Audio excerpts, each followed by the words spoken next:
Hello guys, this is your friend and we are back with a new fanfic. Which is what if Hinata goes back in time to make neglected Naruto happy part 1. And if you enjoy this fanfic then please press the like button and subscribe to my channel for more fanfic like this. And now let's start the fanfic. Something he always loved about Konoha was its air. Must have been the trees, fresh oxygen, coming in from thousands of leaves every day. Breezes rolled by every few moments, carrying the scent of food from a restaurant, or steam and soap from the bathhouses. And the people, Sakura had a habit of using fruity, cherry-smelling shampoo, Hinata a different, flowery, sweet-smelling one.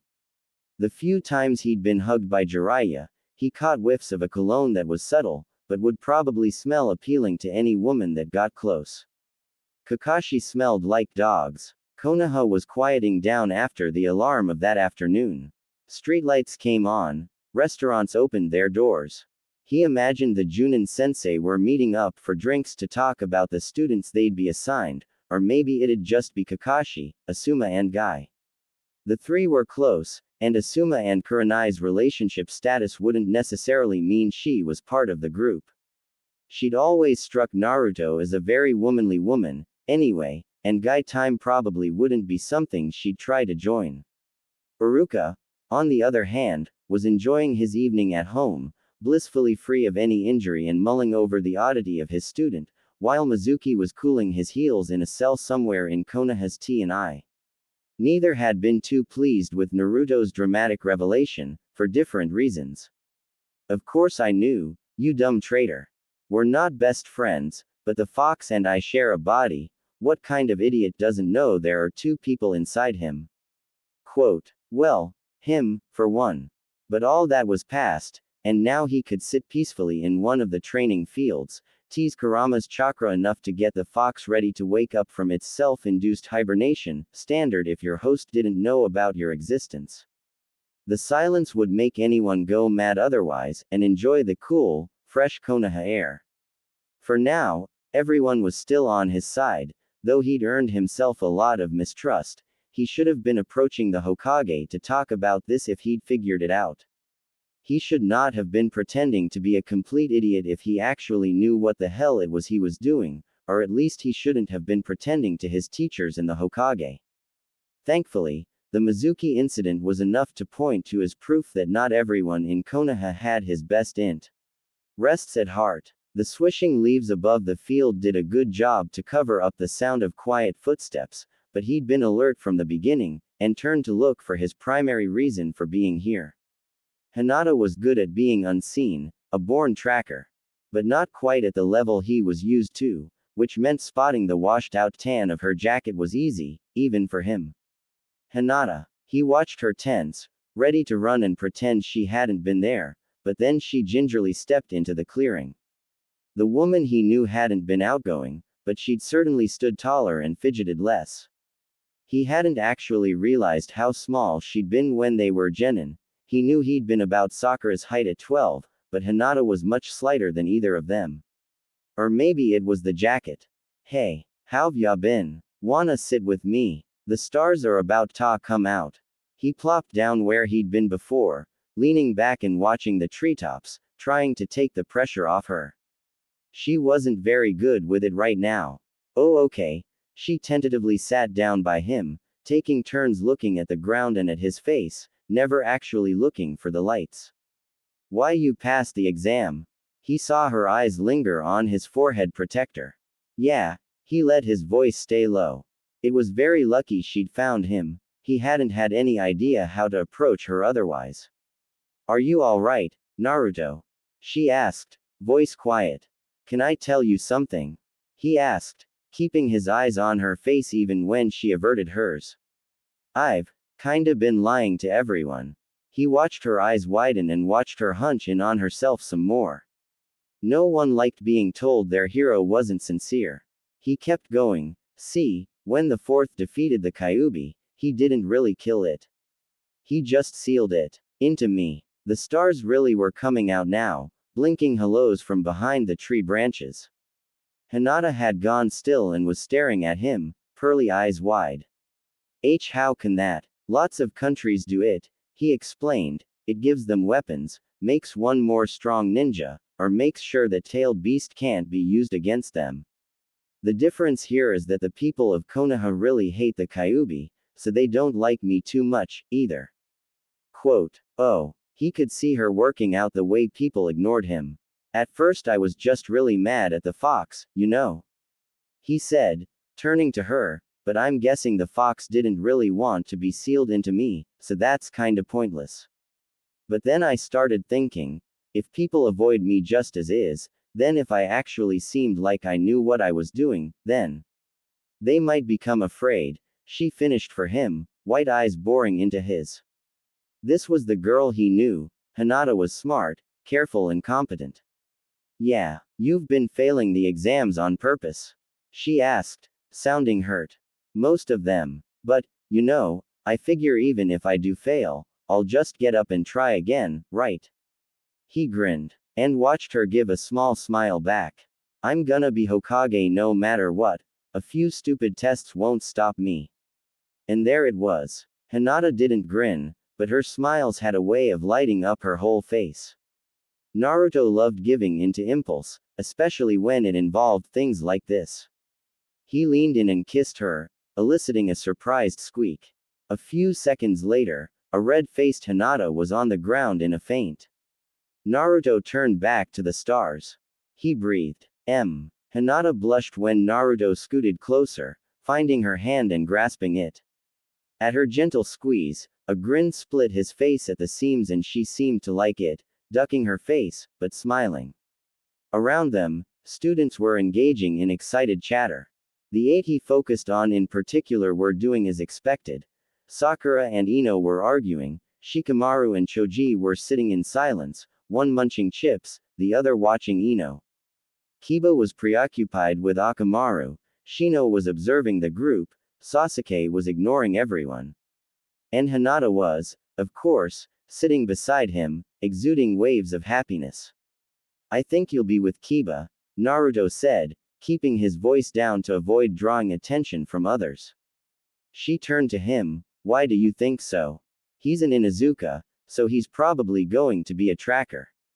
Konoha doesn't have too many teams for that. With your Byakugan, you'd be able to help each other sufficiently. Another good candidate would be, he made a show of looking around, Shino. His bugs would also work for tracking. You think I'm a tracker? He could tell she wasn't enthused. Tracking wasn't as glamorous as Neji's combat team, or what he knew Hanabi would be destined for, spying. You're really good at it. You've been following me around for a few months now, haven't you? Sometimes it's hard to tell if you're there, he said with a smile. Her blush darkened in embarrassment. Sorry. I don't mean. Nah, it's fine, he said, it's just like a training exercise, right? He let her nod, relieved that she took the out. I could only imagine what Sasuke would say if he found someone spying on him. Though, his eyes wandered to the 2 girls squabbling over the chair beside the Uchiha, I don't think he'd be too surprised at that. To his surprise, Hinata giggled, I know that it's a bit weird, but I admire Sakura and Ino's courage to say things like that out loud. Quote, Naruto shrugged, out loud's well and good, but we're ninja. We're supposed to be subtle, aren't we? She again surprised him, with a small laugh, not everyone can be as subtle as you, Naruto-kun. If everyone took that route, we wouldn't get anywhere. He gave her hand a squeeze, rewarding the brief courage, I think I'm doing just fine. Which got the blushing going again, leaving him to look around the room. Iruka walked in soon afterwards, tapping a clipboard with a pen and looking surprised that Naruto was holding the Hyuga girl's hand. He pushed onwards, though, and gave out the team assignments. Hinata looked resigned to tracking, but seemed willing to give it a try. Naruto turned his attention to the pink-haired fangirl and the Avenger. The latter was deliberately keeping his eyes on a bit of floor space to Iruka's right. Sakura was looking for him to send him a glare and seemed surprised to see him with Hinata. He gave her a grin and a thumbs up, which she ignored. Trying a team lunch with Sasuke and Sakura this early on was useless, but Hinata's teammates were ready to give Team 8 a go, so Naruto left them to it. Hinata received a peck on the cheek in front of both boys before he left, which, he was proud to say, only left her swaying on her feet and not actually passed out. The only thing there was to do now would be to find something to read while he waited for Kakashi. He had enough time for a leisurely stroll home to grab the gutsy ninja and then plopped down next to Hinata back in the classroom. At her questioning glance, he grinned. Our sensei's chronically late, this is to read while we wait for him. Have you read it? She shook her head, and he obligingly opened it to the first page, scooting until his entire left side was pressed up against her entire right.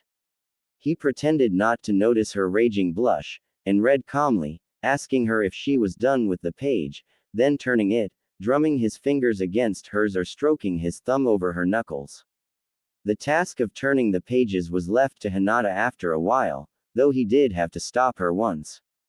Geez, Hinata-chan, I can't read that fast, to get a bit more communication into the act of reading together when it looked like she was getting more into the novel than into him. For all intents and purposes, this was a date. In front of their entire academy class. Hinata's meekness was something that needed to be worked around, and he knew that he was one of the best ways to do it. At this rate, by the time the Chunin exams rolled around, she ought to be staring Neji down just as well as he could. Too soon, though, Kurenai was there to collect her genin, and he again wished her luck by giving her a kiss on the cheek. This time, though, it wasn't just a smirking Kiba and quiet Shino who could see. Ino and Sakura were both raising their brows. Shikamaru was watching out of the corner of his eye and Kurenai was fixing them with a calculating red stare. Should the Junin sensei bring it up, Hinata would have to explain herself, or would have to explain that she didn't have to explain herself. He again wished her luck, silently. After some team with a kid in a bandana was collected, Team 7 was alone, and Sakura came over to ask him if he and Hinata were dating. He gave her a smile. I hope so, he said, but I'm not sure. Girls are confusing. He pouted. His acting skills weren't as good as those of someone who had a Sharingan. Sasuke was the exception to this. He just sucked. But they were certainly enough to fool a schoolgirl. Sakura seemed to take his confusion just fine. I think you are. The important thing is to make a good impression. Ditch the jumpsuit, she advised. He frowned. Thanks, Sakura, but I'll ask if I need advice. Too unlike the dead last, a little too tactful, but neither genin seemed to notice. Whatever. He was planning on Team 7 seeing the thoughtful Naruto, anyway. He ought to let more of himself show, though the more extreme side could wait until duress. He returned to his book and left the two of them to stew. When Kakashi entered, there was no eraser to fall on his head, but he was greeted with two vicious glares and an unimpressed glance over a book. My first impression is, I hate you. Meet me on the roof. Sasuke gracefully jumped out the window and used handholds to follow their teacher and Sakura shakily followed him. Determined to set himself apart, Naruto speedily climbed the stairs, meeting three unamused gazes when he got up there. Gonna make your teammates wait? Kakashi asked. I figured you wouldn't mind so much, he said, since you were so late. And, anyway, what do we have stairs for if all we're going to do is hop around outside? Quote. Kakashi turned his attention back to the team. Well, then, my name's Kakashi Hatake. I have many likes and dislikes, my dreams and goals are none of your business, and I think that's about it. Next. Well, I'm Sakura Haruno. I like, she blushed, looking in Sasuke's direction, my dreams for the future. She blushed again, burying her face in her hands and giggling. Naruto watched Kakashi sweat drop, then coughed. Well, I'm Naruto Uzumaki. I like ramen, being a ninja and Hinata-chan. I don't like washing dishes or shopping, and my dream, he paused. He was here mainly for Hinata, but saying anything like that would seem a bit obsessive. Guess I wanna make Konoha the best it can be. He shrugged. I'm 12, gimme a while to think about it. He turned to Sasuke. aware that Kakashi was filing away his laid-back attitude for the future.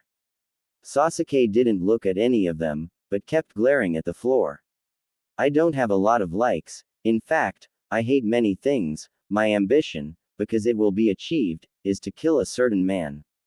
Naruto was aware of Kakashi watching their reactions and let a skeptical expression take up his face.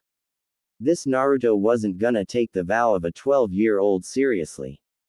They were all advised not to eat dinner and to show up bright and early the next morning at their designated training field.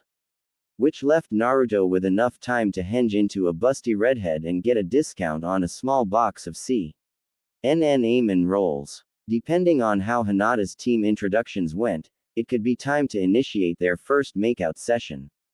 It was probably rather suspicious of Naruto to invite Hinata to his house last night, but in the end, it had all worked out rather well. The girl was sleeping contentedly in his bed, still a virgin. He was trying his hand at making pancakes, and the Hyuga were likely none the wiser, given how little attention Konoha paid its children, and how little attention the Hyuga paid Hinata, in particular. Anything involving a skillet was usually easy for him to serve up.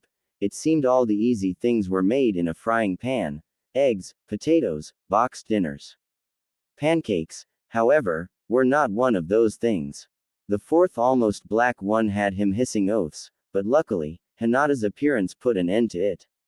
At his behest, she took up the spatula and soon a tower of perfect, fluffy flat cakes was forming at her left. Naruto's pouting and mumbling about beginner's luck only served to improve her already spectacular mood. Kurenai's orders were to meet at 9 in the morning and Kakashi's were to do the same at 6:30, though Naruto knew they would also be meeting with the copy nin at 9, so after breakfast.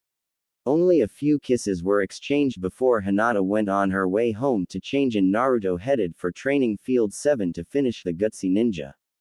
Sakura angrily asked him why he was late by an hour and a half, but he just shrugged, gesturing to the empty field. You see sensei around anywhere?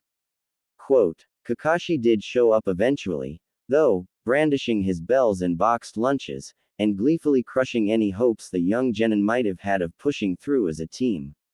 Or so he hoped. The grin that spread across Naruto's face wasn't something he really let people see. But it was useful in this case, since it usually gave them the impression that there was a lot to Naruto that they didn't know, and that was what he wanted. Both Sasuke and Sakura were intrigued by the sudden deviation from the norm, and the girl ate up his explanation about teamwork being the ants. While the Avenger reluctantly swallowed it in short bursts. Just what do you think you are doing? Kakashi said menacingly. Naruto scoffed. They're eating lunch. I didn't follow your bogus no breakfast rule, but they were trusting enough to, so while I distracted you, they got their street ranked back. Now we're ready to kick your one-eyed butt as a team. Kakashi seemed to be having a hard time deciding whether they passed or not, but they did, and the surprised looks Naruto got from the other two genin were a good sign. Better they begin taking him seriously now than later, when it could be a danger, if Sasuke defected again. The fox wasn't happy to be woken from his slumber. What could a gangly preteen possibly know that would interest him?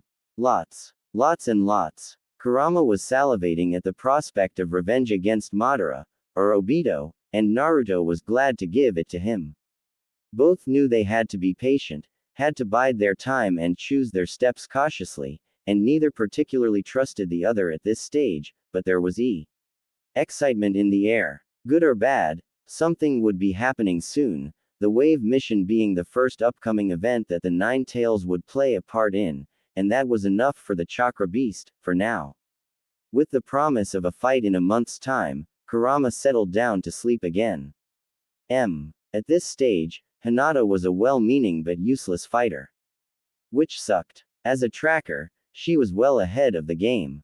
Had the Hyuga ever been interested in anything more than her ability as a fighter, they would have discovered that Hinata had a talent for remaining unseen, and seeing what people tried their hardest to hide. Granted, with Byakugan, that was a given, but it came to more than that. Small scuffs left by ninja sandals, pupil dilation, the direction a woman's legs crossed at a table. Things that people could brush off as coincidence, but Ninja knew to never take as such. Naruto wasn't worried about Hinata's advancement with Team 8. She'd do fine with them, better than fine, as tracking was what they were being specifically trained to do. But such specification left little time for combat. It was assumed each member was practicing outside lessons in addition to what they did with their Junin sensei, which meant that the occasional combat assessments instead of extensive training made sense. But Hinata's practice would have been with the Hyuga clan, devoid of any encouragement and certainly devoid of any use of her natural talents. Therefore, Naruto thought as he dodged a Senbon, his intervention was needed here as well. Another Senbon hit him near the collarbone, causing a stinging sensation somewhere in his left pectoral muscle. She was getting pretty good with those. It was probably time to move on. During training, Naruto continued to play up his thoughtful side, usually being the one to propose alternate and occasionally gruesome tactics to win. On the rare occasion Kakashi had them working on something other than combat. Sakura was usually the one to come up with plans during D ranks, but that didn't stop the Sasuke from glancing his way and expecting him to say something. He considered being more violent in his pursuit of Tora, whenever that one came up, but decided against it, guessing malevolence wasn't what the Hokage needed to be seeing from him with the whole Kyuubi thing being thrown up into the air. Alongside the day-to-day problems, he had the dilemma of whether or not to tell his team about his Jinchuriki status. To strengthen the team, or would it make things awkward? Maybe after after they'd seen what the Nine Tails chakra could do. Ordinarily, Hinata's blushes were a bit of an annoyance, a reminder that she was much shyer than she would be, but considering where this blush was, he wasn't complaining too much. It turned out that she chose to wear a tank top under her jacket today, leaving a lot of skin for him to leave Icky's on. Once the jacket came off, he could feel her get a bit panicky once his mouth got lower, but he kept his teeth mostly on her neck and collar area, only leaving a small red mark where her breasts began, and she took it well. He was especially pleased when her mouth found his neck. She wasn't quite as forceful as he was, only giving gentle bites, but under the influence of encouraging sounds and sentences like, "Whoa, Hinata," she did leave a rather impressive mark on his neck. What really got him excited was when her hands got under his shirt. Despite their general aversion to his boxers, her nails grazing his hips were just as distracting as he remembered. So distracting, in fact, that he ended up finding a bruise on his back from picking her up and dropping into a more comfortable sitting position against a tree. He had a couch. Why did he choose to do this in a park? And he grudgingly admitted liking the cool down bit, too, because cuddling with Hinata tended to be fun. He'd find out about ticklish spots he didn't know she had, thumb wrestle or play rock paper scissors, chat about the day. It was a pretty great way to get her to open up. He definitely had a girlfriend, and she was on her way to becoming the woman he knew. Wave would bring about another opportunity to keep her growing. It would give her some incentive to try harder in her training, not that she wasn't already. She was Hinata, after all. He decided to come back with some scars. Better he be the first one to get them than her. That being decided, he gave her a squeeze and brought his mouth down to blow in her ear. She giggled and he kissed her temple, and, finding that her mouth wasn't too much of a detour, went thereafter. No, he thought reverently, mouth returning to the spot above her cleavage to leave a darker hickey. He didn't mind her blushes very much at all. Hinata liked Naruto, especially his kisses. Idly, she wondered if maybe doing this on his bed wasn't the best idea. But he was really good at it, and she didn't want to stop. She wasn't exactly a natural at kissing, she reflected. The first few times were fine. She just kept moving her lips against his, in a kind of rhythm. But then tongue came into it, and it all got a little more complicated. Naruto was very nice about it, though, breaking apart and telling her patiently that she just had to move hers in circles and it'd be fine. At this point she knew her face was very hot, but she didn't want to faint again, so she pushed past the dizziness. Which was a very good decision, because, apparently, after tongue came hands, and that was something she definitely needed to be awake for. Naruto didn't help her with this one, leaving her to figure out what to do with hers. His were on her waist. He had one leg up on the bed for balance, and she mirrored him to help with the reach. She liked how he kept moving his thumb over her ribs. It tickled, but in an okay way. Hers just stayed where they were. One on the bed, the other in her lap. It felt a bit lame, and she kinda wished he'd tell her where to put them, since he seemed to be such a professional, what with the tickling and the gripping just tight enough that she felt like a girl, but he stayed quiet. Mostly because his mouth was busy. That didn't last too long. Once it became apparent she didn't know what else to do, Naruto pulled his tongue out of her mouth, put his hands back on the bed and gave her a few kisses before stopping. That was really nice, he said, grinning. Wanna do it again sometime? She nodded, bright red but smiling, and, surprising herself, took his hand. And then they talked. About their teams, about their academy classmates. About her family. About the Kyuubi. She wasn't sure how it could be possible. They'd never spoken to each other before yesterday, but it was the least awkward thing in the world. Maybe that was just what it was like to talk to Naruto. Naruto pushed her harder in her training than anyone. And he made her push herself harder than she'd ever thought she could. Because when she didn't get something, like a flip or a block, he wasn't disappointed or indifferent, like her family, and he didn't shrug it off, like her teammates. It wasn't exactly a case of, not a problem, try again. When she didn't dodge fast enough or push past hesitation with her strikes, he seemed upset. She couldn't exactly describe it. It felt like a kind of frustration. I know you can do it, so why aren't you? Which, while stressful, she also found could be a spectacular motivator. He knew she could do it, why wasn't she? Senbon were pretty easy for her, though, with her eyes. And they were very useful for making Naruto slower and stiffer in his movements, both huge disadvantages, they'd found, when it's aimed to fighting her. From the look on his face, he'd realized it was easy for her, too, which meant they'd be moving on to something different soon. She'd keep a few Senbon on her from now on, though. They worked. She'd finally figured out her hands. If she just kept moving them around his general torso area, or gripping his shoulders when he picked her up, she was good. She liked putting them in his hair, though, so she tried to avoid situations where she was off the ground, even if Naruto liked keeping his arms around her. His lap was often the best option in these cases. True to stereotypical boy form, Naruto was fascinated with the skin her tank top was showing, leaving love bites all over her neck and collar, and making her stiffen when they went lower, because if he asked her to get shirtless in a forest, they would have problems. She did her best to keep up, spurred on by how his breathing got heavy and his mutterings of her name, and, with some guesswork, left a fairly dark hickey just below his ear. Probably not a very convenient place, but neither was her entire neck. She hoped he'd get some teasing from his teammates about it if she had to endure Kiba wiggling his eyebrows again. After a few more kisses, they cooled down.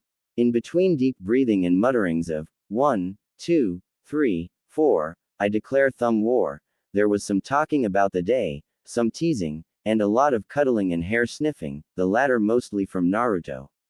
She did enjoy the scent of his shirt, though. Sometimes, though, Naruto would get quiet. The same kind of quiet from that day in the clearing. The, I'm hiding something, quiet. She tried to ignore it, instead dominating his opposable digit while he was distracted. He was back to her soon enough, with more kissing and staring at what little of her cleavage the shirt exposed. She couldn't decide whether she should bear a few hours of discomfort and try to do this again sometime with a proper bra, just to see his reaction, or if she ought to wear something high collar to dissuade any more sucking on her neck.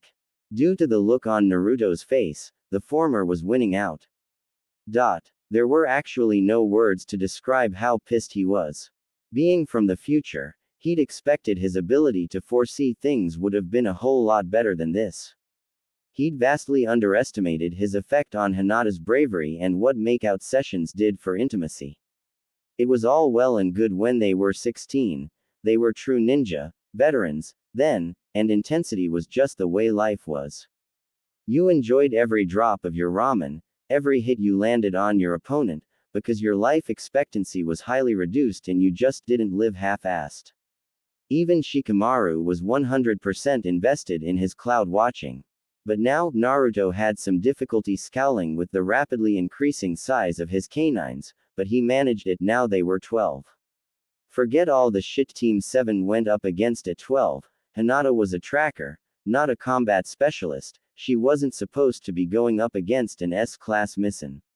Nin when she'd barely hit adolescence, and how the flying did he miss this?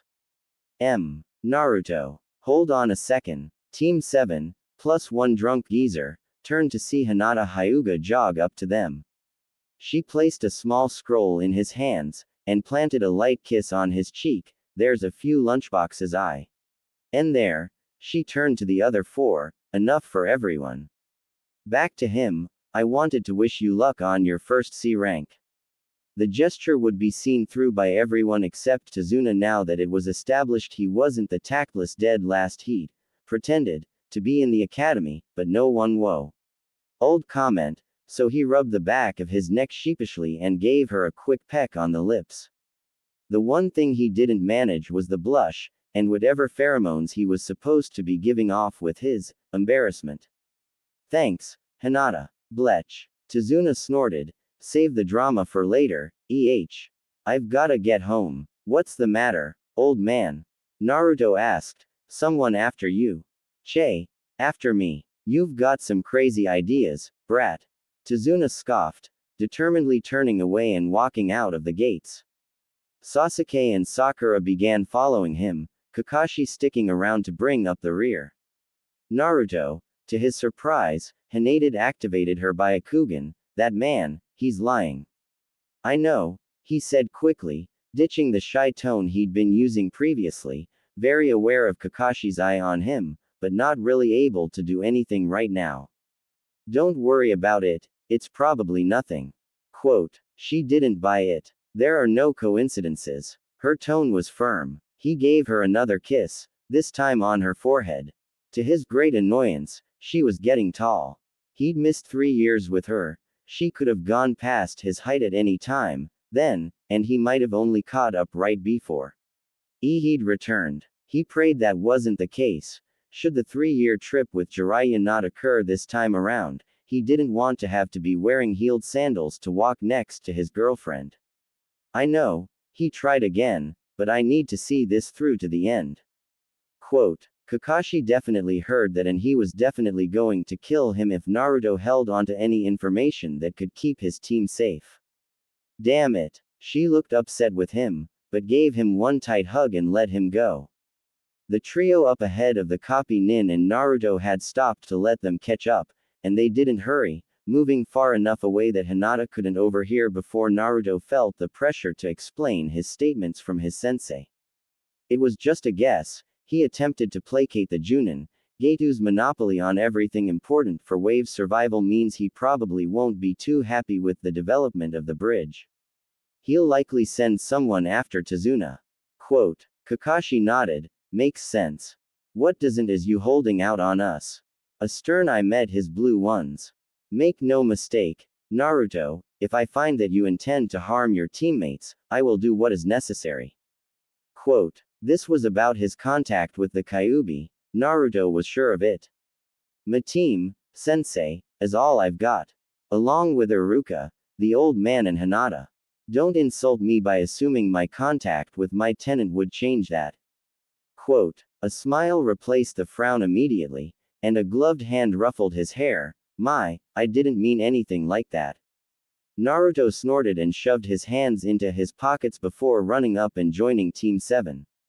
They were getting along much better than before, what with Naruto's pushing Sasuke to push Sakura, who, in turn, became a lot more normal toward her crush. At this point in time, Naruto would say that the only girl in Konoha in their age range worth admiring would be 1010. He boiled the basic requirements for being a ninja down to three things: talent, determination, and an understanding that life could be pretty sad. With a year of experience over the rookie 9, as well as several years of knowing both Neji and Rock Lee, 1010 had, in addition to her natural ability, tie and drive, a healthy tolerance for the sorrowful facts of existence. Hinata was close behind.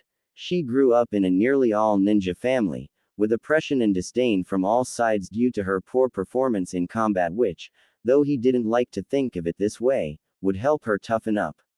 And with Naruto's intervention, her talent and desire to succeed were both blossoming. Sakura and Ino, on the other hand, well, they had talent, unkempt and poorly groomed as it was, and determination, though that was all wrong, too. The main thing he had to do with Sakura was to get her focused on improving for herself. Slowly, with Sasuke's help, they were getting there. Ino was someone else's problem. She was farther along in maturity than Sakura, anyway, and with Choji and Shikamaru's grounding influences, she'd turn out F. In. Sasuke was a problem all on his own. Really, now that Naruto thought about it, each member of Team 7 just needed attention. Sakura, typically forgotten between the Avenger and the Jinchuriki, needed someone to give her the focus and training she needed to unlock her potential, found in T's. Unaid. Sasuke, drama queen that he was, couldn't sit still and wait patiently to learn everything on his level before moving on to the next, so when Orochimaru offered a way to jump past the traditional path of learning and start working with the big stuff right away, he took it. Regretfully, Jiraiya didn't go for any of that quick fix shit. If Naruto wanted anything, he had to get it from the bottom up. That one move that must have taken about half a second to do that one time when that drunk tried to take my money. Let's see those academy katas again. A double attack with toads. How's your summoning time? It was long, frustrating and hard, but it had him reciting theory in his sleep, which worked to help him create his own fighting style and jutsu. Naruto was good with creativity. Sasuke also had the potential to be good with creativity. As a rule, he was pretty by the book, only thinking to step over the line when it was necessary, like during the bell test or when he decided he needed to become a missing nin to fulfill his ambition. He just worked at what he was given, never working with it. And that had to change. Naruto jumped to put an arm around the Uchiha, ignoring his annoyance and gesturing to the beautiful scenery. What's wrong with this picture? Quote. Sasuke scowled, looking decidedly unimpressed with the whole thing before his eyes fixed on the puddle and widened. Squelch. Bits and pieces of Kakashi littered the ground. Naruto grabbed for his kunai and began stirring up the chakra near the seal. Kurama would want to be awake for this. Oi, Naruto, we wanna talk, Sasuke said. Sakura nodded her agreement. Pleasantly surprising. Naruto let his fishing line rest on the ground, grinning when the black-haired boy rolled his eyes and pulled up some beach next to him. Sakura reluctantly acting his other side. What about that chakra? From when we were fighting Zabuza. What was that? To tell or not to tell? You tell me. Don't do this. Sakura burst out, surprising both boys. I get that you're different from who you were in the academy. I mean, I'm not even sure if you're the same person at this point, she said, frowning at him, but you said it yourself, the day of the bell test, we're a team. Sasuke nodded. If you're going to suck me into this teamwork stuff, you'd better contribute, too. Quote. Oh, what the hell? I hold the nine-tailed demon fox in my stomach. That's. Sakura began angrily, then stilled as Sasuke's nods reached her. It makes sense, the Avenger said, eyes on the line. It's why the villagers treated you like they did, isn't it? Naruto. Sakura gaped. The blonde shrugged. I had to act dumb until I graduated so they couldn't hold me back out of fear. But now that I've got this, he tapped his forehead protector, I'm free to say and do as I please. Which would bring me to my next point, the grin was back. These two and Hinata were the only ones who'd seen it. He'd been careful about that. As someone who's spent a large portion of their life working to keep from showing any signs that I'm disloyal to Konoha, I can say with a fair amount of certainty that you, Sasuke, are showing an alarming number of them, he said cheerfully. The Uchiha watched him warily as he turned to Sakura, and you, Haruno, are entirely too self-conscious. Both traded looks before Sakura began babbling 100 miles a minute and Sasuke retreated behind his low-ing bangs to brood. Naruto let the grin stay on his face for a while, calmly picking up the fishing line and reeling in a giant clump of seaweed. Naruto. He jumped, whirling around with 3 kunai ready to be flung at whomever it was who'd snuck up on him, coming face to face with Hinata. That wasn't okay. What are you doing here? He asked, stowing the knives, but not making any move to approach her. She was supposed to be in Konoha, doing whatever it was Team 8 did during Team 7's trip to Wave. She took his aloof stance as a sign he didn't quite believe it was her and pointed at her chest, face coloring a little, and showing him the love bite that, supposedly, no one else but the two of them would know about. Now that he really looked at her, though, he saw that she looked more than a little disheveled. She'd zipped her jacket open, either to cool down or better show him the mark, and her skin glistened with sweat. Her hair was a mess and she was breathing heavily. She must have tracked him here from Konoha. Her story confirmed it. I couldn't let you walk into a trap, she said, if what that man was involved in ended up with you getting hurt, and I'd known it could happen, I couldn't forgive myself, shish. He said. He swore. She jumped. Hinata, I really appreciate this, but we're ninja. Something like a bogus mission was bound to happen sometime. She looked repentant, maybe realizing how foolish it was to pack up and leave the village just like that, but it didn't seem like she was entirely against coming here. Because, he realized, at least she now had peace of mind, knowing that he was safe. This wasn't right, he thought as he relieved the Hyuga of her pack and began walking leisurely back to Tezuna's. Though he knew Hinata had admired him at this point in time, she hadn't been this dependent. But, he thought, she had been incredibly self-conscious. On some level, maybe even downtrodden to the point of being damaged. The Hyuga were her life back then, but now he'd forced himself into it, and he was immediately her focus. How much attention had he given her? Training, dates, long sessions of lip-locking in the dark, all far more intense than a girl who'd been previously overlooked could expect. How terrifying it must be for her to see him risk himself, when he was the one person who'd thought she had any value. Now taking notice of how much she looked like a kicked puppy, he dropped the disapproving aloofness and took her hand. She gave him a disbelieving look, almost melting when he kissed her temple. I missed you, his mouth trailed up her jaw. Let explaining this shit to Kakashi wait. Kakashi again couldn't seem to decide between rewarding the bizarre situations Naruto triggered or stopping them before the vase grew chaotic in size. Sheer dumb luck and the remnants of Hinata's exhaustion, actually being from their spontaneous kissing, sweaty hair, flushed cheeks and a lip that she was worrying to the point of splitting the skin to hide any potential swelling, had the Junin reluctantly saying that her loyalty to her comrade was admirable, and that she had his permission to accompany them for the duration of their mission to Wave, though she had better be prepared for danger and for a chewing out when she got home. So Hinata was on the bridge with them during the extremely dangerous fight with Zabuza and Haku. Alright, he could deal with that. Sakura was there, after all, and she might have even been behind Hinata in development. So Hinata was joining in the battle. Well, fine. He couldn't exactly expect her to sit out once fighting started. The whole reason she was here was to make sure nothing happened to him. Hinata being in Haku's mirror dome while Sasuke assisted Kakashi, he was not okay with. Kurama was excited, wanted a real battle, but Naruto held back. Hinata. She was holding her own. This was probably the easiest type of training for her, with her Byakugan and her flexibility. It was like watching a dancer. Haku, realizing this, upped the speed and suddenly Hinata was jerking her hand towards herself, digits bloody from a Senbon that, despite missing its target, did hit a finger and didn't look like it hit just any old tendon. The pain was enough of a distraction to mess up her following 3 dodges and had the ice user gearing up for the same attack that, in another timeline, almost killed Sasuke Uchiha. Naruto gathered chakra into his legs, pushed Hinata out of the way and let the needles slam into him.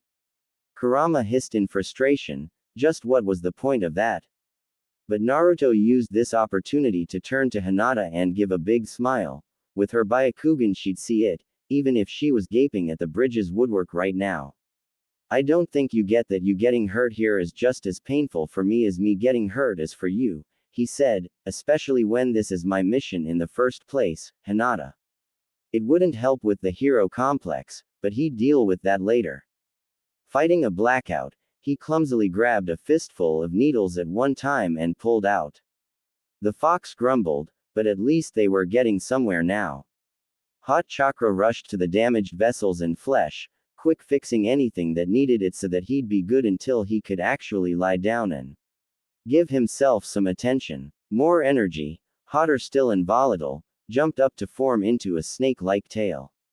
1, he said in his head firmly, but there was already too much chakra circulating, and a twin formed near it. He jumped, moving from mirror to mirror, the energy making them snap like toothpicks. A fist shrouded in energy had the young prodigy flying over to Sasuke, whose brand spanking new Sharingan didn't quite prepare him for a body hitting him in the side of the face. Naruto turned back to Hinata, Kurama settling down a bit and withdrawing the majority of what he'd just deposited into the blonde. His skin was still hot when Naruto pulled his girlfriend up, but she either didn't mind or was still too numb. Or, he guessed as her eyes fluttered down, she was exhausted and chakra depleted. He set her down away from any shards of ice and jumped over to where Kakashi was charging up a Chidori. Remnants of the fox's chakra would be flushed out over the rest of the week by his own system, but enough was still there that he didn't feel tired or sore like the rest of Team 7, and was perfectly fine carrying Hinata back to his place while she napped.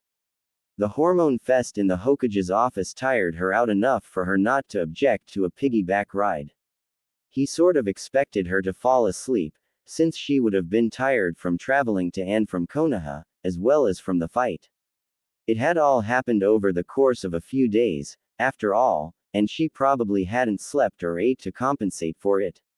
He set her down on his bed, covering her with a light blanket since she was wearing her jacket, then grabbed some clothes, his towel, and went to shower.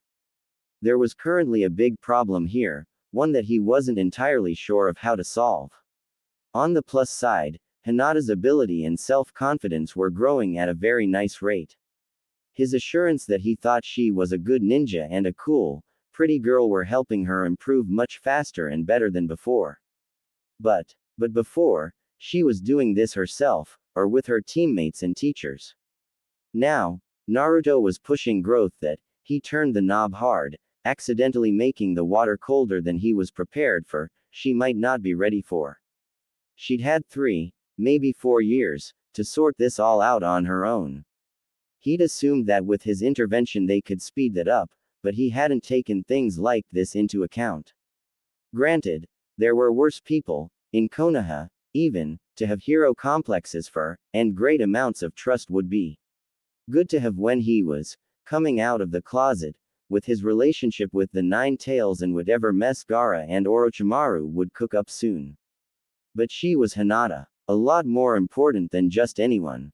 Just what was he supposed to do now? He was loath to act with apathy toward her. Not only would it mirror the actions of her family, but it could also lead to even more unpredictable results.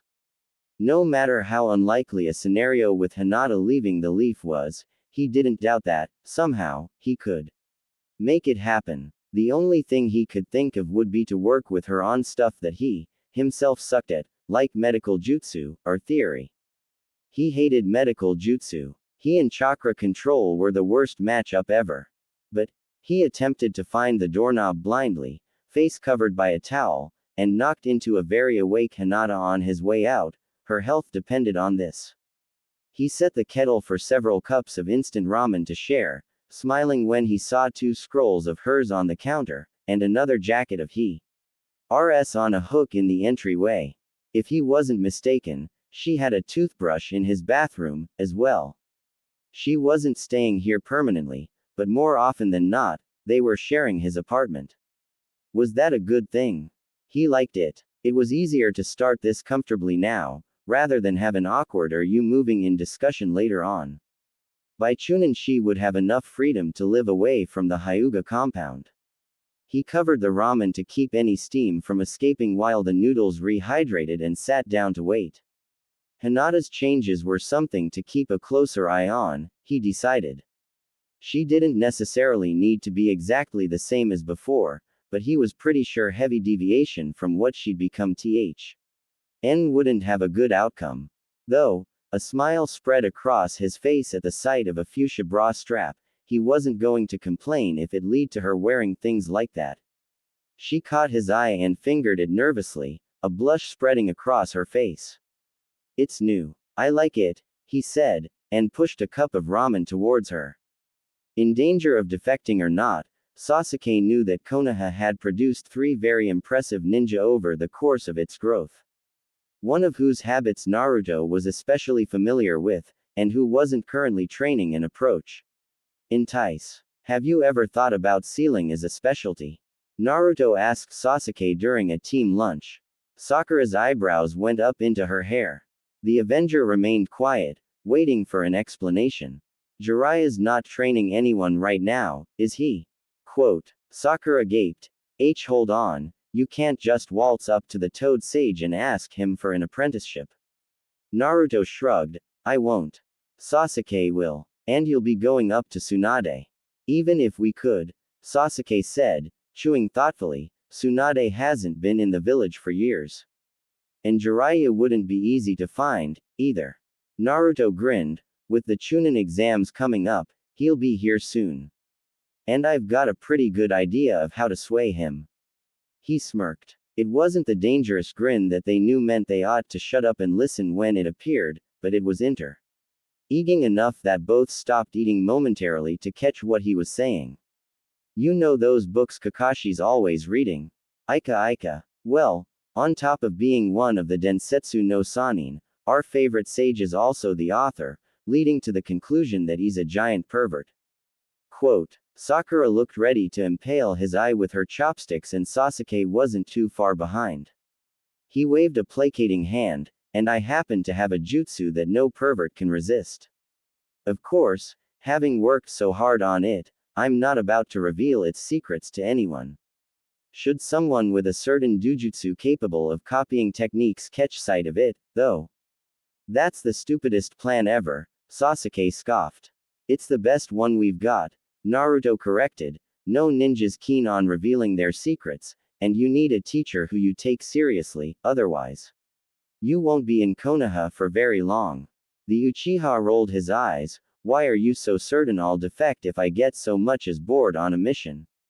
It's all in the way you present yourself, Sasuke, Naruto said emphatically, and reached for more rice. Naruto pulled back for air, smiling at a beaming Hinata. What was that for? I put Neji on defense. Time seemed to slow. That's fantastic. And terrifying. It was just for a short while, and we weren't practicing with gentle fist, it was just an assessment of our skills with weapons. But I had him retreating for a few moves. She was favoring her left side, which brought him to the conclusion that those few moves were swiftly reciprocated by the genius, and with more zeal than usual. Thank you so much. Her mouth was on his again, her left hand eagerly grasping his hair while her right cupped her side. He laughed. What did I do? It was all you. Except this probably hadn't happened in the previous timeline, meaning that it was partly his doing, which begged the question, just what was Hinata hiding? How much of her skill set was unused or untouched because no one had bothered with it? Her smile was dazzling, so he took advantage of the fairly secluded training ground to slip her the tongue, surprised again at her eager acceptance. In fact, she was getting quite a bit more enthusiastic than usual, taking the lead herself. Her tongue was tagging his and darting back into her mouth, making him go after it with his own, her left hand coming down from his hair to move along his neck, then his chest, down to his abdomen and then CK up, now under the cloth of his shirt. He breathed in sharply through his nose when she fingered the waistband of his pants, pulling apart and shoving his face into the crook of her neck to hide his expression. That was unusually assertive. Fantastic, but unexpected. That was really something. I think you're making me a little too excited, though. He moved his mouth over and blew in her ear, pleased with the resulting shiver. I mean, really, Hinata, I'm a boy. Just what do you think you're doing to me? The results were both a relief and a disappointment. Her cheeks tinged pink and she pulled away, ducking her head and making him sigh. I was just teasing. I really liked it. He awkwardly nosed her chin back up so she faced him. Your kisses are the best.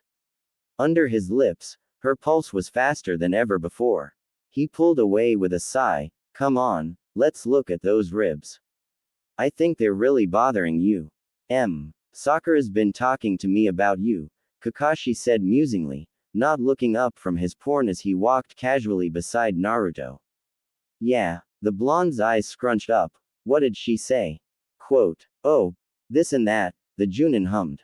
Naruto sighed. Something he really hated was Kakashi's tendency to skirt around the subject when he was curious. It was something everyone picked up, eventually. An interrogation tactic that could lead to your interviewee leaking something accidentally. Kakashi-sensei, you don't really trust me, do you? He asked in a monotone. Is it because I'm so different from when I was in the academy or is it the Kyuubi? Quote, the copy nin looked ready to deny everything, but his surprised expression quickly melted off his face. A somber Kakashi Hatake met Naruto's gaze and gave a shrug. I don't really have any reason to. But the change between yourself from the academy and the one on Team 7 now is a lot more drastic than expected. You've spoken to the Hokage, right? Even he is surprised. Their sandals echoed loudly on the gravel. Neither was attempting to keep quiet, and he was finding the scuffling sounds comforting. The lamps left big, yellow circles on the ground. Somewhere farther ahead, a woman was walking with two giant shopping bags. He would have asked if she wanted help, but doubted anyone would accept his help now, what with him being the despicable demon and all. Naruto gave another, louder sigh through his nose. I'm still the same. I still want to be Hokage, I guess. I still like ramen and training. I thought you didn't know what your goal was, the older shinobi prompted. I know I want to stay in Konoha, Naruto emphasized. I know I want Team 7 to stay together, and I know I want to stay with Hinata-chan. Quote, what makes you think Team 7 won't last? Kakashi said quietly. It might, Naruto allowed, we're getting better with teamwork, and are taking each other seriously now that I'm not playing dumb.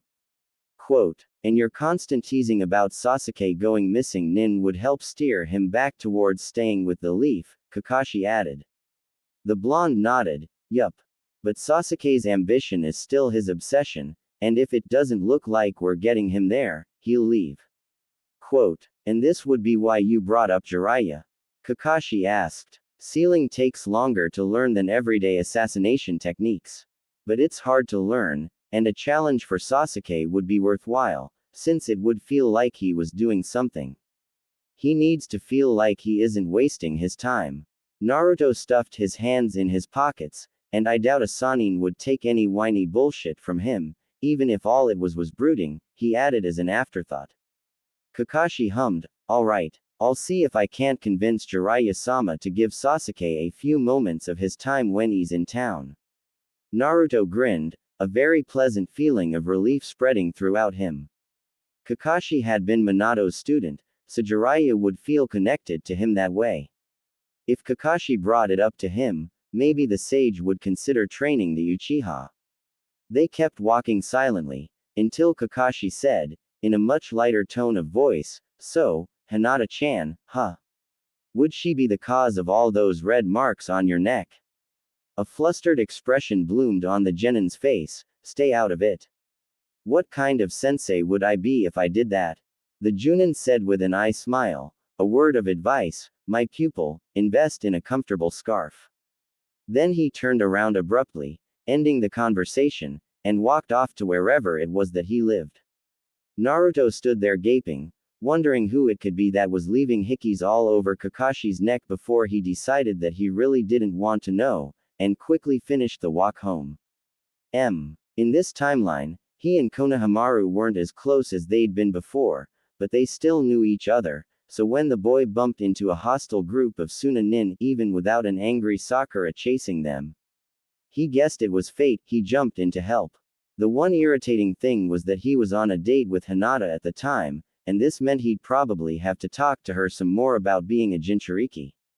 It wasn't that he was uncomfortable with the topic, he just didn't have much to say without bringing his contact with the Kyuubi into it, and it seemed a bit too soon to start referring to Kurama as a friend and whatnot.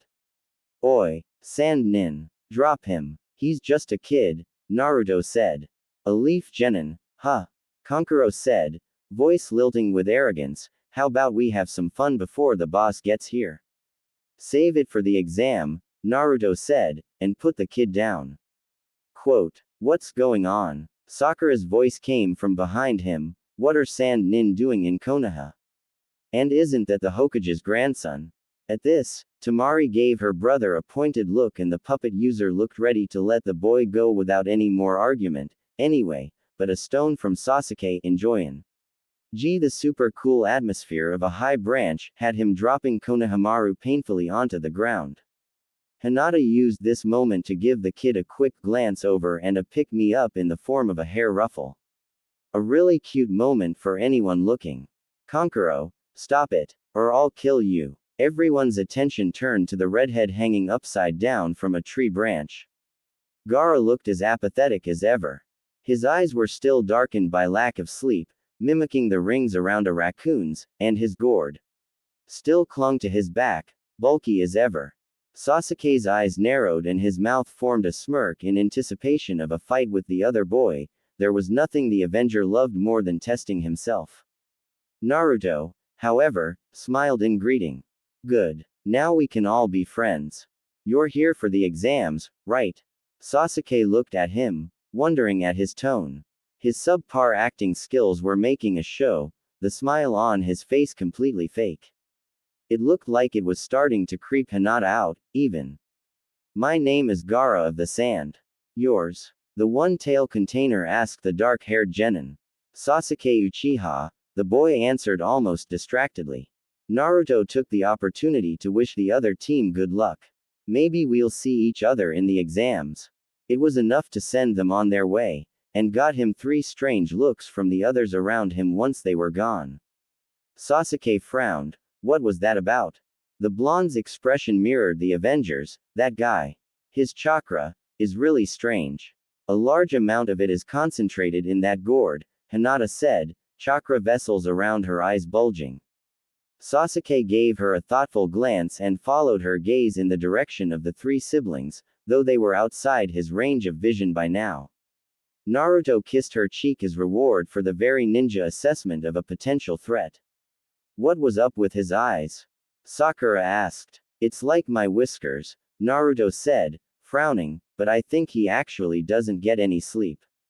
So they're from the fox. She mused, now eyeing his face with interest and making Naruto frown. You think I carved up my own face for fun one day or something?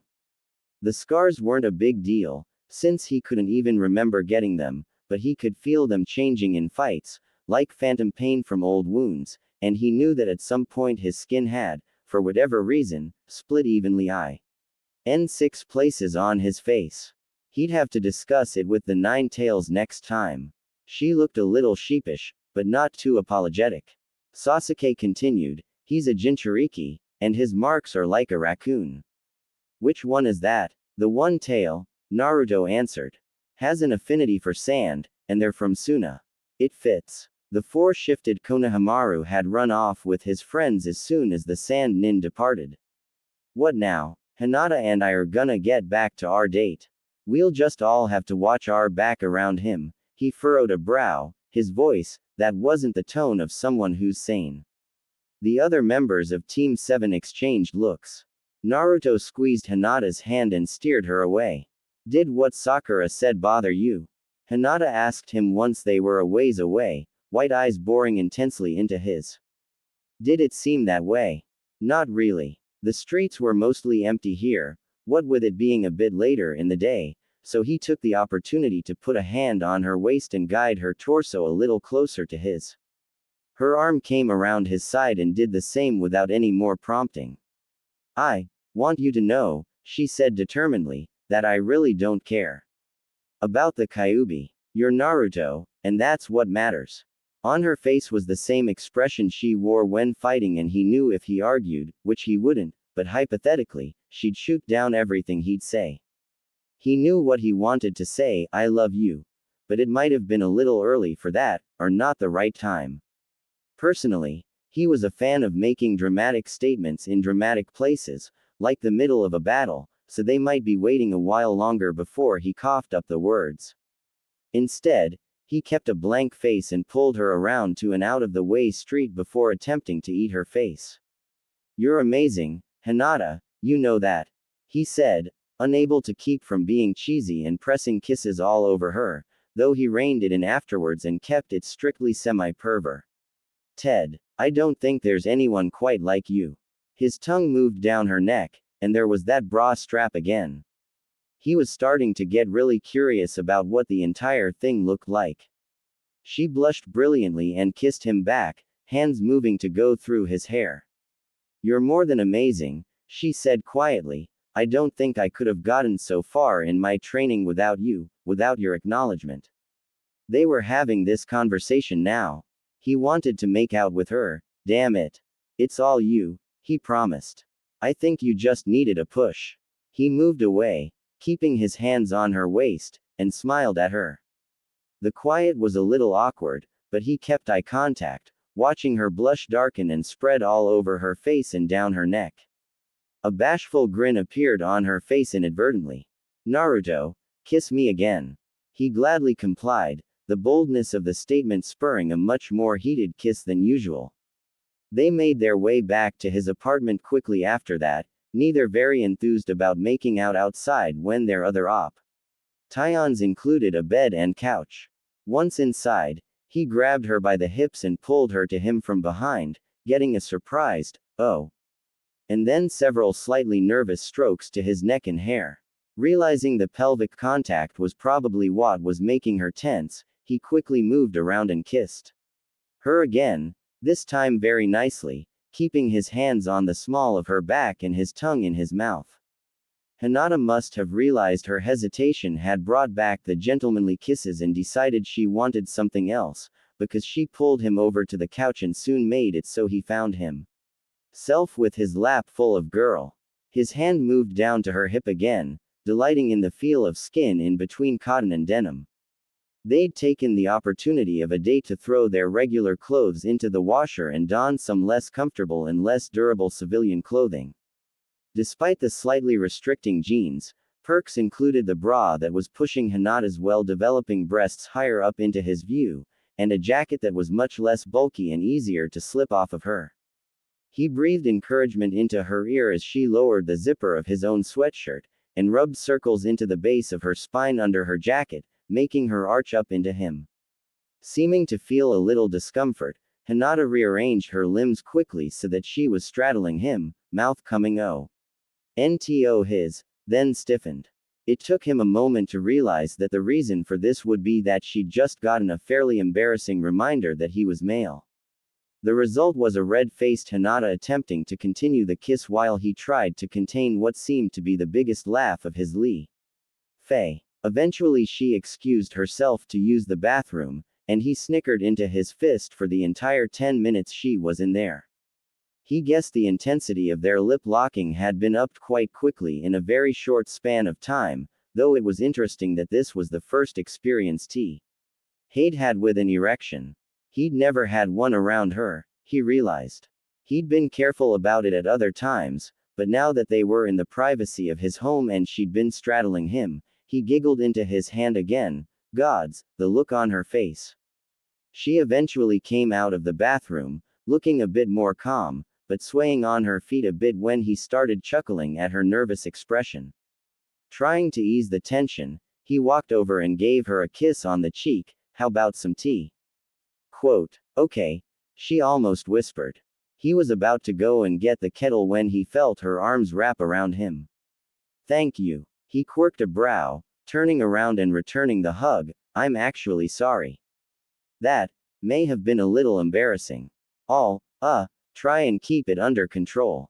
I thank you for everything, she said, words muffled by his shirt. Stop thanking me, he said with some irritation. Geez, Hinata, I wouldn't like you if you weren't awesome already. You're cool, strong, and you're really pretty. He squeezed her tightly. Give yourself some more credit, okay? You're my girlfriend, after all. Okay, she repeated, in the same dazed tone of voice she'd answered his suggestion of tea with. They stood there for a while, hugging. It was nice. It was the night before the Chunin exam, and Hinata was enjoying a cup of cocoa that was thick with foam, and a massage. Naruto had invited her over for another sleepover, this time consisting of making sure they were prepared for the tests, double and triple checking over their supplies, discussing recent spars, and relaxing. His fingers hit a sore spot and she leaned into the pressure, setting down the gutsy ninja and tilting her head back to let him know he had once again discovered a sensitive place on her back. He'd been staying quiet, letting her read and enjoy the hot chocolate. She wasn't entirely sure what he, himself, was occupying his mind with, and it wasn't too much of an issue at the moment because that felt really nice. His chuckle cut into the silence, and his hands were suddenly away from their place halfway down her back and had taken hold of her shoulders, steadying him as he leaned forward to kiss her neck just below her ear, then returning to their kneading of her muscles. Naruto was a bit of an enigma. Despite her admiration of him, before they'd had that talk in the clearing, she'd always thought of him as goofy. Always playing pranks, being loud and drawing attention to himself. Since his graduation, though, an entirely different side of him had shown up, one that kept her guessing in spite of her close proximity to him. On the one hand, he wasn't very different from the old Naruto. He still cared tons about everyone important to him and about being a ninja, was plenty nice and, as always, had a great love for ramen. The differences, though, she could see why they made some people nervous. He was a lot more calculating than he'd been made out to be, and not a bad actor, either. If she hadn't been this intimate with him, she would have been alarmed at the sudden change. This Naruto was also different from the old because he did things like this. He held her hand when they walked down the street, and baked instant cinnamon rolls for her if she told him there would be an assessment of her skills at the compound for afterwards, and gave great massages the evening before a trying exam. She couldn't see the loudmouthed Naruto doing any of these things, and despite her affection for his bold declarations of old, she couldn't get enough of this. Being with him was just so comfortable. Talking and cuddling and sparring. She wouldn't have thought that he'd be the type to spoil his girlfriend, but he was. She wasn't exactly sure how she was supposed to pay him back, but for the moment the new bra and her skill in the kitchen seemed to be enough.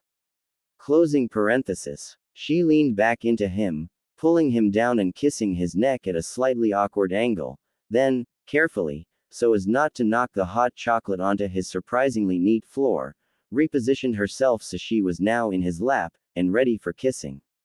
Her mouth moved along his jaw, finding his pulse just below and kissing it, then moving down to his collar, her hands moving along his chest and, she was proud to say, raising goosebumps. She could feel him watching her, maybe just caught up in the moment, maybe doing that thing where he got thinky and distant, which was a bit frustrating. Here she was, on top of him, and he was spacing out, but it usually only required a kiss to bring him back. Mouth-to-mouth contact did the trick, and quickly his hands were on her, one moving along her thigh, the other keeping up its job of supporting her back with the help of the couch. His mouth was salty, they'd had popcorn, contrasting deliciously with the taste of her drink. It was wonderful, and Naruto, and she wanted more, and he'd certainly always encouraged her taking charge, so she gripped his shirt and pulled him closer, taking hold of Hai's hair gently and pulling him to her. He froze. His eyes moved over her, and she worried that, somehow, she'd gone too far, but then he was kissing back harder, pressing her into the couch, his hands moving on her waist and hip, one leg flung over hers, and it was fantastic. She gripped his shoulders, not even caring that the sound of their lips separating was embarrassingly loud, and panted into his ear while he reapplied the love bites on her neck that had been close to healing. She pushed him back into his former position, doing some interesting bending to keep their lips together while she moved her legs out from under him, then put her legs on either side of him. Her face heated at the definite assurance that he was enjoying this, and she felt the room sway, but she kept her attention focused on his face. How his eyes weren't straying from hers at all, how laughing seemed to be the last thing on his mind, just what was so funny about it, anyway, and she managed to ignore the dizziness and give him a few real kisses before he gently separated them and perched his forehead at the place where her neck met her shoulders and let out a long exhalation. That was, wow, he breathed, and she hummed in agreement, because it was pretty, wow. Granted, nearly everything they did was, wow, to her, but this. They didn't do any more making out that evening. Instead they cuddled and kissed and eventually dumped the cooled cocoa into the drain, then brushed their teeth and crawled into Naruto's slightly crowded bed to ensure they got there 8 hours before the test tomorrow. Anxiety kept Hinata awake a little longer than Naruto, but the sound of his breathing was a fantastic white noise to lull her to sleep, and she was out soon after. It wouldn't do to be tired for the Chunin examination. Naruto was very surprised by Hinata's decision to forego her bulky jacket in favor of a new, darker and more form-fitting one for the exam, but didn't question or criticize it. The loss of space for stashing weapons wouldn't really be felt, since she'd never used it much in her old jacket due to her being mainly a taijutsu fighter, firstly, and secondly this new one was better for both camouflage and weaving between obstacles, having less cloth to catch on pokey things. It also gave him the rare pleasure of ogling the curve of her waist, though he tried to keep his eyes on her face, mostly. Team 7 and Team 8 entered the examination building together. He and Kiba had some verbal sparring about the exam, dragging Sasuke and Shino into it to promote that team unity, while Sakura complimented Hinata on her new choice of clothing. It was getting to be a pretty comfortable atmosphere, in fact, until Team 9 showed up. Tension rolled in around the group in waves when Hinata and Neji made eye contact. This was the first time Naruto had ever seen Hinata around her family in this time period, and the fruits of his labors made him pause. Despite the slight differences, Hinata's face was rounder and her lashes longer. Neji's nose was straighter, the two faces were nearly mirror images. On her own, Hinata had mastered the Hyuga's emotionless expression, coolly staring down her cousin in response to his tightly restrained Emperor. Greetings, Hinata-sama. Neji ni-san. It is good to see you. You as well. There was a silence. Even Lee was quiet in the face of this tension.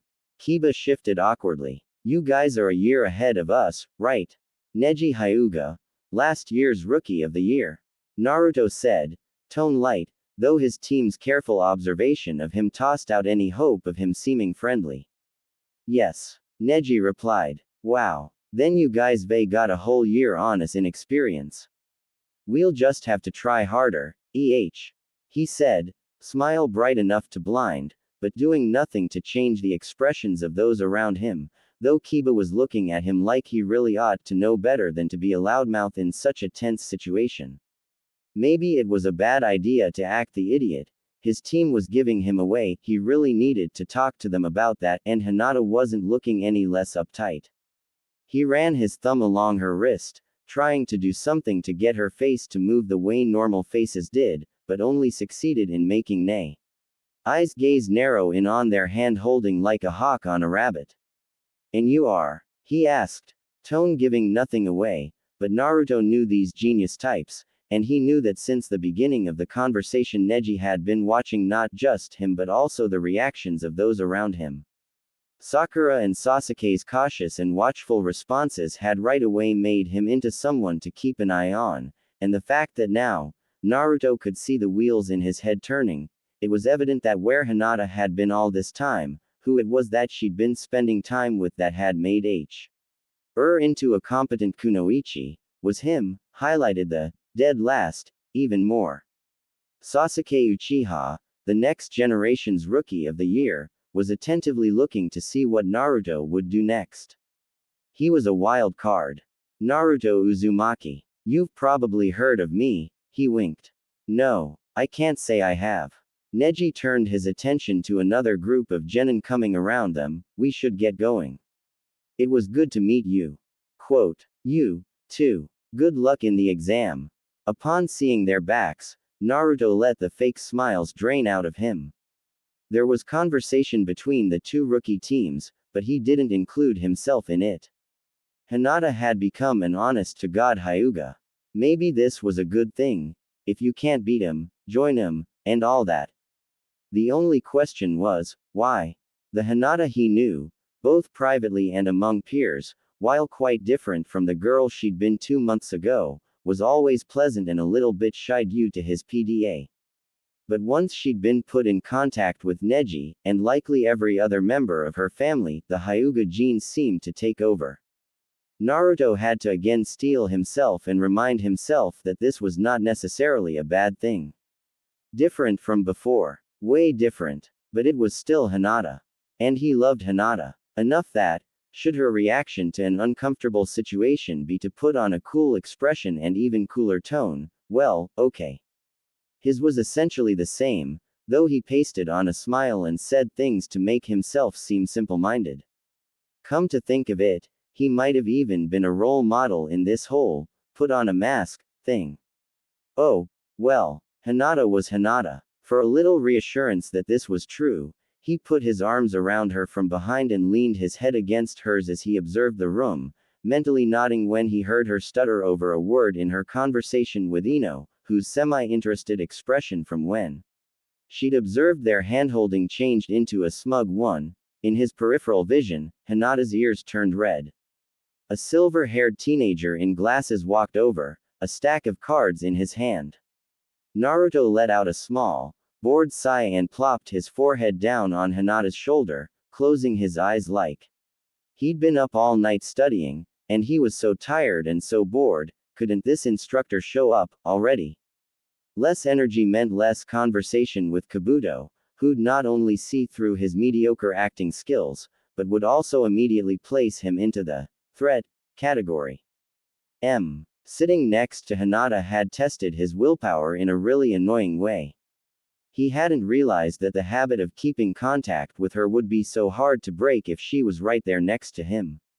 Holding hands or idly stroking hair just happened, he didn't necessarily make an effort, and the constant, nope, can't do that here, popping up every few minutes were really bothersome. But, thankfully, the first test was done with, and now he was calmly holding hands with his girlfriend in front of the forest of death, waiting his turn for a waiver. Here's to a shitty first Chunin exam. Sasuke took the lead here, deciding to find a water source, and hopefully a source of fish, then to wait there and ambush another team. That seemed as reliable a plan as any, though Naruto and Sakura's reluctance to split up meant their speed of searching was reduced, much to the Avengers' annoyance. Soon enough, though, they found a source of water, and were swiftly caught up in another team's trap. These were grass genin, not Orochimaru's team, but certainly still strong enough to be cautious around. Thankfully, a Team 7 that worked like a well-oiled machine and wasn't divided into different locations was a force to be reckoned with. They almost immediately had a scroll in their possession, making getting to the tower their next step. If the exam so far was what they could go off of, it wouldn't be as difficult as they'd thought. If only. Orochimaru was never one of Naruto's favorite opponents, but he'd been expecting some sort of benefit from having come back in time, the benefit of surprise, at least. Kurama was 100% behind him, here, and power flowed to Naruto quickly with little nudging on his behalf. Too bad a 5-point seal to the stomach couldn't be overcharged. The sudden absence of Kurama's voice and chakra was worse than any injury he sustained in the battle. It was like putting wool over his ears. He was left with the decent, but certainly not mammoth amount, like he was used to, chakra the Kyuubi had already channeled into him, and his own. His clones were forced to gasp. Take care of themselves by dodging the Snake Sanin's offense. The Snake Sanin was surprised, sure, and very displeased with the gap between what he'd thought Sasuke's team's skill set was and what it actually was, but the gap between himself and their skill was more than enough to keep him ahead. But, Naruto said inwardly afterwards, trying to follow Orochimaru's thought pattern, who knew there was so much talent in Konoha.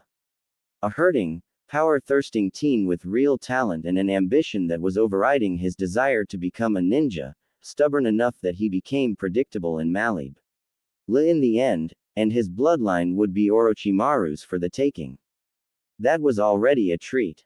A Jinchuriki who certainly wasn't a dead last, but had managed to convince the entire village he was until they permitted him to graduate under the belief that he'd never get anywhere as a ninja. Interesting. Interesting enough to possibly waste large amounts of chakra in order to mark him with a seal that whispered clever little suggestions into his ear. And stung like a bitch. Naruto had studied the cursed seal of heaven in his time, and had discovered that it had something quite remarkable about it. The newest prototype connected the victim to the one who'd done the marking. Not precisely enough that the Snake Sanin could hear his thoughts directly, or communicate with him, but enough to give Orochimaru a distant idea of what kind of person Naruto was. What motivated him, what he wanted most, and just what, Naruto asked himself, was likely to be printed all over his dreams, thoughts and strongest desires. Hinata, Hinata, Hinata. Naruto was not nearly as invested in Konoha as Orochimaru had thought he might be. The feelings of wanting to protect were not broad and complicated, as they might have been with the love for an entire village in his heart, but concise. Easy to understand. And it ultimately would bring the Sanin to one conclusion: there was something Naruto loved more than Konoha. Now, Naruto wouldn't call himself a master manipulator or anything, but he was pretty good. That said, he couldn't really think of a way for Orochimaru to twist the information to his favor. Hinata was a shinobi of Konohagakure, after all, and any plan put into action to get her to switch loyalties would have a million variables in it that could not possibly all be carefully controlled.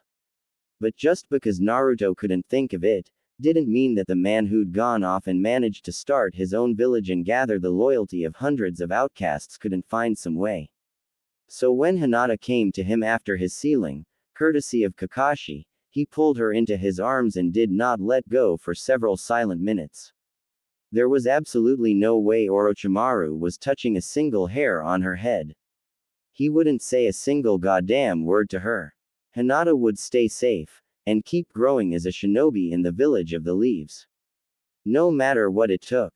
Due to injury, and a less honest desire to have free time on his hands to keep up with his observations of Konohagakure and its guests, Naruto Uzumaki wouldn't be participating in the third round of this year's Chunin exams.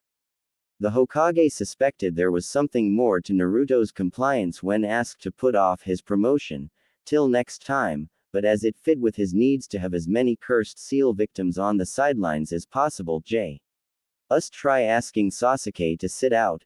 If there was one sure way to get him to defect, he didn't probe outright. Jiraiya's presence wasn't yet confirmed in the village, but it ought to be soon, and the Kyuubi's Jinchuriki was due for an examination. Naruto took his place next to Hinata on the sidelines and proceeded to get much closer to her than tolerated in modern civilization, ignoring Kiba's telling him to back off and Shiro's irritated buzzing, as well as Neji and Sasuke's disdain. The back of her neck was getting red and predicting a fainting spell in the near future, but he didn't care. He kept his arms locked around her middle, his chest curved around her back, and his feet firmly on either side of hers, anchoring her as she risked falling over from the highly reduced Balin. Such a position imposed on her. Kabuto was probably taking notes on Sasuke and his teammates, but right now, Naruto didn't really give a shit. Sasuke's fight was the very first, and he was pitted not against the kid from grass whose name Naruto couldn't remember, but against Sakura. The girl shook a little as the pair descended into the arena, but she didn't back down or offer to forfeit. She took a breath. Sasuke. He didn't respond. I know you think I'm beneath you, and that I haven't improved at all since the academy. But you're wrong, she said, pulling out several senbon and readying herself. I'm not just the fangirl you guys think I am, she said defiantly, meeting Naruto's eyes and seeming to hold back an eye roll at his draping himself over Hinata. Sasuke mirrored her. Both of the Jinchuriki's teammates were staring at him intently. And suddenly, Naruto realized, he'd gotten the position of leadership that he'd been seeking in the beginning. Maybe not officially. Maybe they wouldn't even admit it if they were asked. But he was sitting out, and there was a little part of both the Uchiha and Haruno that wondered if participating was quite the right idea, when Naruto Uzumaki, who had proven himself to be as capable as a Junin, in combat and in tactics, was co-oling his heels on the bench, when he'd been one of the bigger reasons they'd even made it this far. Was there something they were missing? And even though the Chunin exams were going to be thoroughly upped by Orochimaru's invasion, they were also chock full of that good character developing NFLICT all on their own, and he was never one to discourage teammates going at it. For a moment, he loosened his hold on his girlfriend and leaned out over the railing, a maniacal grin all his own spreading across his face. Come on, you two. Sakura. Kick his butt. Sasuke. Give her a haircut. Sakura. Sasuke said, pulling two kunai out of the pouch on his leg. I'm not going to hold back. That was all the acknowledgement the Uchiha would give in front of so many people, but it was good enough for the Pinkett. There was a hush. They were about to see the last Uchiha in action, and then they disappeared. Naruto settled his nose in Hinata's hair, trying to ignore the smell of 5 days without a bath and instead focus on the almost faded scent of her shampoo. Hold still, Jiraiya said, ramming his fingers into Naruto's stomach and twisting, dispersing the chakra keeping the 5-point seal in place. Immediately, Kurama's clawed out, straight from the seal originally on his stomach and burning the sage's fingertips as it spread all over his skin. The fox's growls echoed through Naruto's skull. Desperately, he tried to hush it because this was way too much chakra for a day at the hot springs, and, oh god, Jiraiya's attention was not something he needed right now. What the? Too late. Shish, Naruto soothed, and the pain from the stress on his body seemed to recede, until the Kyuubi found something it definitely did not like in its examination of Naruto's state of being, and proceeded to try and get rid of the cursed seal of heaven, the old-fashioned W.I. Naruto gave out a very unmanly squeak and dropped to the ground, grasping tenderly at his neck where there was literally a battle between two powerful forces going on across 4 inches of skin. The F-Fox. Naruto got out around a jaw clenched hard enough to crack teeth. It's getting rid of the snake bastard seal. How? Jiraiya mused, rubbing his chin. The fox's chakra runs through your body constantly. Quote, I was using it during the battle. Naruto gasped as the pain receded. When you got rid of whatever Orochimaru did, it kept going, and Kurama could feel his chakra. Huh, Jiraiya said, leaning back and checking out his red fingers. Alright, then, let's see that cursed seal. According Jiraiya, only a patch of irritated skin and traces of the snake Sanin's chakra, almost unnoticeable among the heavy Biju energy he and that spot on his neck, in particular, exuded, remained. The fox's chakra had done its job well, purging the mark off him completely. If only Pretty Boy had something like this, the Toad Sage said, smiling jokingly at the sour-faced Uchiha who'd been waiting for the scene to play out in the meantime. Don't even joke, Naruto said, rubbing his neck tenderly. I don't think that angst could be tolerated. Sasuke swallowed a growl and turned expectantly to the Sannin, who still hadn't responded to the duo's earlier question. Alright, you wanna learn something from me? Jiraiya pondered. Something cool. Oh. I know. Water walking. I know it. Sasuke said, irritation bleeding through, I'm asking for an apprenticeship. In ceiling. Quote. The white-haired man barked out a laugh, do you know what you're saying, boy? That's a lifetime commitment. Not something an Avenger can pursue, he finished with a drawl. Naruto reined in an intense spark of annoyance. Apparently, Jiraiya was a lot better than he'd thought at diverting potential apprentices. He'd never thought he would be, but maybe that was just because the sage had had his eye on him ever since his birth. The man knew just what to say to make the idea of sealing an unappealing one, and it was about the most versatile of the arts, ever. Naruto let out a big, annoyed, exhalation of air. Come on, Ero Sennin, who else could Sasuke go to learn sealing? Cough. The man who'd given him an elaborate hickey, cough. Undo, undo. No more defecting Uchiha, damn it.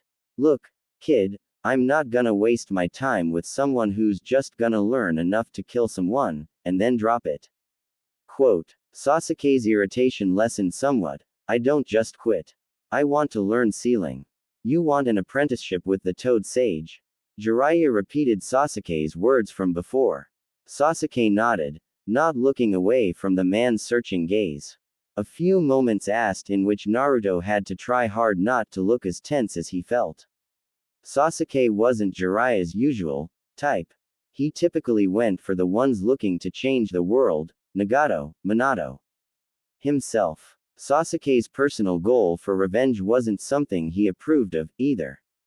Naruto felt Jiraiya's eyes on him and clasped his hands together, please. And, when you're not busy, do you think I could sign the Toad contract? Quote. Jiraiya sighed, fine, he turned to Sasuke, we can give it a shot. Meet me in that, he gestured to the nearest clearing, training field tomorrow at noon.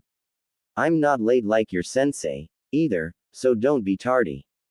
Quote. Thank you, Jiraiya-sama. Sasuke bowed. Hear that, brat, Jiraiya-sama. That's how you treat your elders, got it? Whatever, Ero Sennin, Naruto said, puffing his cheeks out in boredom, though the air in them was actually from a big sigh of relief. Sasuke was stuck here. So, can I sign the summoning contract now?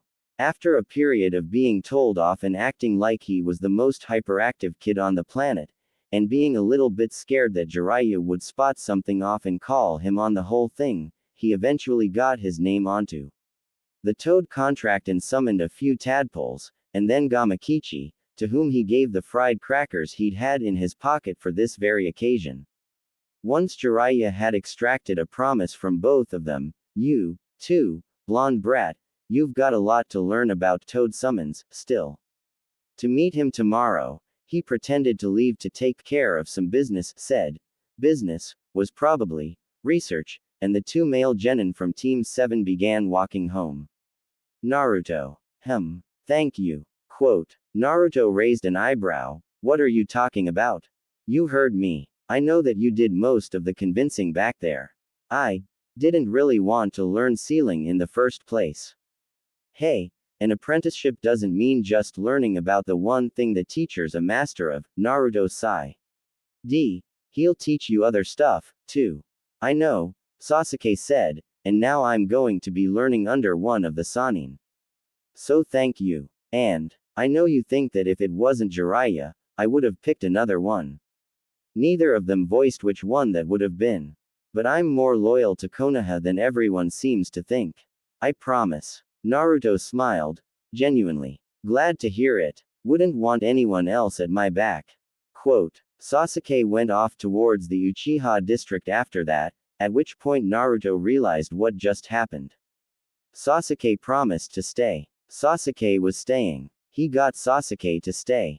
Hinata. He called, opening his apartment door and not bothering to kick his boots off. Ah, Naruto-kun, she said, turning away from her visitor. Neji. Ah, a guest. What a surprise. Naruto said, expression changing from the elation he'd felt at his realization to his somewhat creepy fake joy. Can I help you with anything? Hinata will no longer be living with you. Naruto rubbed the back of his neck sheepishly and pretended to be embarrassed. Well, I wouldn't call it living together. If that's as well as you can act, it's pathetic. I could see through that without the Byakugan, Neji stated coldly. As Hinata-sama has advanced to the next level of the Chunin exams, it is imperative that she receive additional training. Especially since she will doubtlessly bring shame to the main branch at her current skill level. Hinata versus Ino. Not much of a fight there. Hinata versus Neji would be much more interesting. Well, can't she get extra training without us having to move half her things to an entirely different part of Konoha? Naruto said, fake smile disappearing and a somewhat more normal expression taking its place. Neji seemed a little smug at having seen through the ruse. Her living here was only tolerated as it was obvious she would not be heading the Hyuga clan. Quote, with each word, Hinata's expression became colder and colder, until her glare penetrated. She'd been unsure at his entrance, her slouch was completely gone, but she'd been fidgeting and backing up, but now she was straightening up, dropping her arms and letting them hang at her sides, and semen. To strengthen with the additional support his gaze was providing. Now that some sign of her perhaps being fit to advance has appeared, the Hyuga would like to make sure this miracle does not go unheeded. Quote, now, that's funny. Considering the 2 months that she's spent here have been better for her than any amount of time with you. Naruto said, voice going much lower than he'd expected. But he wasn't about to stop. Can you imagine why Hinata advanced so much? What could she possibly do in such a cold environment? Hinata can feel. That is her strong point. Emotion has no place in a shinobi, Neji retorted. Maybe not on the battlefield, or even with a client. But in training, or studying, definitely in interactions with other Konoha nin, emotion has to be there. No matter how much shinobi try to be tools, they're people. Nothing will get done if you go about it with no emotion. He paused. Hinata. Why yes. What do you want to do? She blinked in surprise, then turned to Neji. I know I need training in gentle fist, and I will accept it. But there's no need for me to start spending all my time at the compound. I can make the journey there and back here with no trouble. Neji looked like he smelled something foul. Your father will not be pleased. I'll deal with that, Hinata said firmly, white eyes meeting Neji's head on. Neji stood there and processed that for a few seconds, then bowed stiffly to both of them and took his leave. Once the door closed behind him, Hinata let out a huge sigh, accepting a tight hug from her boyfriend. You okay? He asked her. I think so, she responded, arms coming around his waist. Good, because that was freaking hot, he said with a grin, and stifled her giggles with a kiss. I wonder if you'll look that cute when you get mad at me. Quote, don't make me mad, she said, mock yelling and letting out the same elated laughter Naruto had been enjoying just a few minutes earlier. It was just a good night all around.